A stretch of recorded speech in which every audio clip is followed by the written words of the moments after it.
ನನ್ನ ಹೆಸರು ವೇಣು ಅಂತ ಹೇಳ್ಬಿಟ್ಟು. ನಾನು ಒಬ್ಬ ಡೋಲ್ ವಾದಕ, ಡೋಲ್ ಬಾರಿಸ್ತೀನಿ ಈ ಮದುವೆ ಫಂಕ್ಷನಲ್ಲಿ.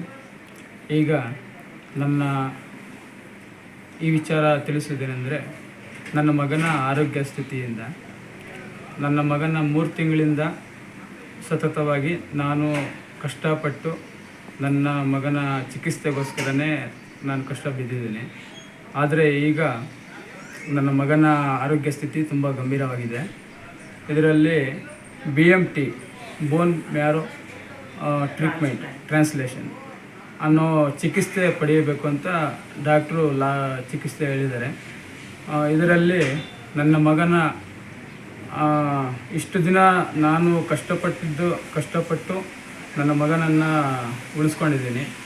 ಆದರೆ ಇನ್ನು ಮುಂದೆ ನನ್ನ ಕೈಯಲ್ಲಿ ಇಚ್ಛಾಶಕ್ತಿ ಆಗ್ತಾಯಿಲ್ಲ. ಅದರಿಂದ ಈ ಚಿಕಿತ್ಸೆಗೋಸ್ಕರ 31 ಲಕ್ಷ ಬೇಡಿಕೆ ಇಕ್ಕಿದ್ದಾರೆ.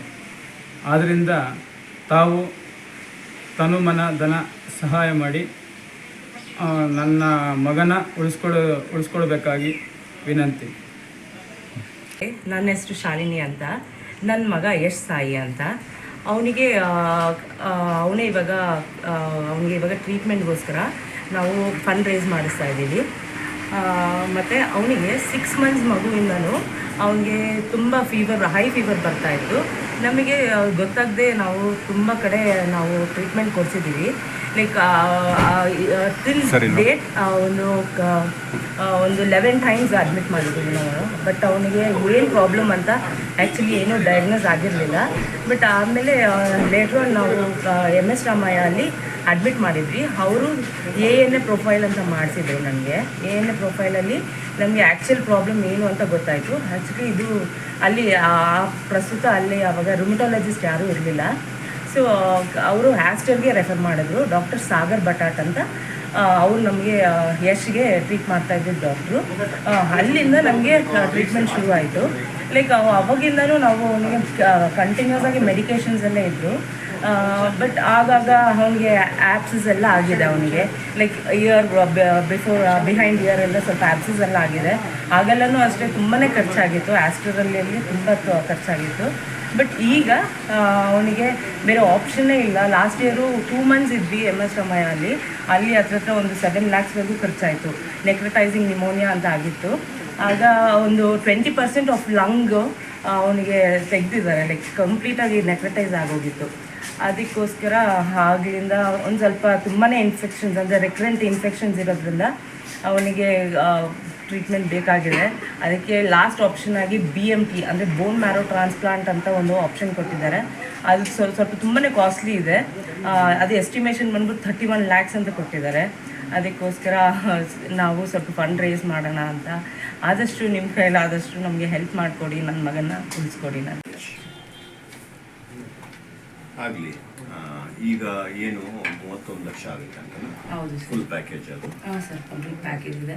ಬಟ್ ಅದಾದ್ಮೇಲೇನು ಲೈಕ್ ಬ್ಲಡ್ ಟೆಸ್ಟ್ ಎಲ್ಲ ರೆಗ್ಯುಲರ್ ಆಗಿ ಹೋಗಬೇಕು ಅಂತ ಅವ್ರು ಎಸ್ಟಿಮೇಟ್ ಮಾಡಿರೋ 31 lakh. ಏನಾಗಿದೆ ಅಂದರೆ ನಿಮ್ಮ ಕಡೆಯಿಂದ ನಾನು ಆಸ್ ಅ ಬ್ರದರ್ ಕೇಳ್ತಾ ಇದ್ದೀನಿ, ಏನಾಗಿದೆ ನಿಮ್ಮ ಕಡೆಯಿಂದ? ಏನು ಅರೇಂಜ್ಮೆಂಟ್ ಮಾಡ್ಕೊಂಡಿದ್ದೀರಾ? ಯಾವಾಗ ಮಾಡಿಸ್ಬೇಕು ಅಂತ ಹೇಳಿದ್ದಾರೆ ಸರ್? 2 months ಟೈಮ್ ಕೊಟ್ಟಿದ್ದಾರೆ ಸರ್. ಆ್ಯಕ್ಚುಲಿ ನಾಗರಿಕರಲ್ಲಿ ಮತ್ತು ನನ್ನೆಲ್ಲ ಸ್ನೇಹಿತರಲ್ಲಿ, ನನ್ನೆಲ್ಲ ಹಿತೈಷಿಗಳಲ್ಲಿ, ಎಲ್ಲ ಸರ್ಕಾರಿ ನೌಕರರು, ಖಾಸಗಿ ನೌಕರರು, ಜೊತೆಗೆ ಯುವ ಮಿತ್ರರು, ನನ್ನ ಯುವ ಮಿತ್ರರು ಏನಿದ್ದೀರಾ, ಇನ್ನೆಲ್ಲ ಮಾಡ್ತಿದ್ದೀರಾ, ಕ್ರಿಕೆಟ್ ಆಡ್ತೀರಾ, ತಾವು ಏನೋ ಫಂಕ್ಷನ್ಸ್ ಮಾಡ್ತೀರಾ, ಇನ್ನೆಲ್ಲ ಇದು ಮಾಡ್ತೀರಾ, ಒಂದು ಕಳಕಳಿಯ ಮನವಿ ನಾನು ಮಾಡ್ತಾಯಿದ್ದೀನಿ. ಮಗು ಯಶ್ ಇವನಿಗೆ ನಾವೆಲ್ಲರೂ ನಿಂತ್ಕೊಬೇಕಾಗಿರುವಂತಹ, ಸಮಾಜದಲ್ಲಿ ನಾವು ಯಾರೂ ಒಂಟಿಯಲ್ಲ ಅಂತ ತೋರಿಸ್ಬೇಕಾಗಿರುವಂತಹ ಒಂದು ಸಂದರ್ಭ ಬಂದಿದೆ. ಈಗ ಅವನ ಜೊತೆ ನಾವು ನಿಂತ್ಕೊತಾ ಇದ್ದೀವಿ, ನಾವು ಸಹ ಮಾಡ್ತೀವಿ. ಬಟ್ ಅಮೌಂಟ್ ಜಾಸ್ತಿ ಬೇಕಿದೆ, 31 ಲಕ್ಷ ಬೇಕಿದೆ. ಅವ್ರ ಹತ್ರ ಒಂದು 2-3 ಲಕ್ಷ ಕೂಡ ಅರೇಂಜ್ಮೆಂಟ್ ಆಗಿದೆ ಇಬ್ಬರು. ಸೊ ಡೆಫಿನೆಟ್ಟಾಗಿ ನಾವೆಲ್ಲ ನಿಂತ್ಕೊಂಡ್ರೆ 31 ಲಕ್ಷ ಅದೇನು ದೊಡ್ಡ ದುಡ್ಡಲ್ಲ. ಎಲ್ಲರೂ ನಾವು ನಿಂತ್ಕೊಳ್ಳೋಣ. ನಾವು ನಿಮ್ಮ ಏನು ಚಾನಲ್ಗಳ ಮುಖಾಂತರ, ನಮ್ಮ ಇದ್ರ ಮುಖಾಂತರ ಅವ್ರ ಅಕೌಂಟ್ ನಂಬರು, ಅವ್ರದ್ದು ಫೋನ್ಪೇ ನಂಬರು, ಅವ್ರ ಗೂಗಲ್ ಪೇ ನಂಬರ್ ಎಲ್ಲ ಕೊಡ್ತೀವಿ. ನಿಜಕ್ಕೂ ಮಗು ಜೊತೆಗೆ ಅವ್ರ ಕುಟುಂಬನ ಸಹ ನೋಡಿ, ಆ ತಾಯಿ ಅಷ್ಟೊಂದು ನೋವಲ್ಲಿದ್ದಾರೆ. ನಿಜಕ್ಕೂ ಈ ರೀತಿಯ ಸಂದರ್ಭದಲ್ಲೇ ನಾವು ನಾಗರಿಕರಾಗಿ, ಮನುಷ್ಯರಾಗಿ ನಿಂತ್ಕೊಬೇಕಾಗುತ್ತೆ. ದಯವಿಟ್ಟು ಆ ರೀತಿಯ ಪ್ರಬುದ್ಧತೆ ಎಲ್ಲ ನನ್ನ ಜನಗಳಲ್ಲಿದೆ ಅಂತ ನನಗೆ ಗೊತ್ತು. ನಾನು ಬರೀ ಚಿಕ್ಕಬಳ್ಳಾಪುರದ ಜನತೆಯಲ್ಲಿ ಮಾತ್ರ ಕೇಳ್ತಾ ಇಲ್ಲ, ಈ ವಿಡಿಯೋವನ್ನು ನೋಡುವಂತಹ ಯಾರೇ ಆಗಿರಲಿ, ಇದು ನೈಜವಾದ 100% ನಿಜವಾದ ಸಂಗತಿ. ಇದು ಯಾರೇ ಆಗಲಿ, ಇದು ಒಂದು ಫೋನ್ಪೇನೋ ಗೂಗಲ್ ಪೇನೋ ಮಾಡೋದ್ರಲ್ಲಿ ಏನೂ ತಪ್ಪಿಲ್ಲ. ದಯವಿಟ್ಟು ಇದನ್ನು ಮಾಡಿ, ಎಲ್ಲರಿಗೂ ಒಳ್ಳೆಯದಾಗುತ್ತೆ, ನಿಮಗೂ ಒಳ್ಳೆಯದಾಗುತ್ತೆ.